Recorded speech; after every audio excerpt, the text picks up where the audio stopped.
Hello, welcome to Do It Yourself channel. Today I will show you how to turn off audio description in Samsung Galaxy Z Fold5 phone. To turn off our audio description, we have to go to Settings. Then we're looking for accessibility options here. And here at the top we have Spoken Assistance. In Spoken Assistance we have audio description. So what does it do? If available, automatically select the audio soundtrack with an audio description while watching videos. To turn it off, we simply uncheck this box, and now this function is turned off.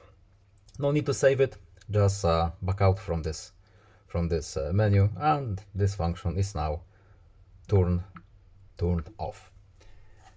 So I hope this video was helpful to you. Please leave a like and subscribe. Have a nice day, and see you in the next video. Goodbye.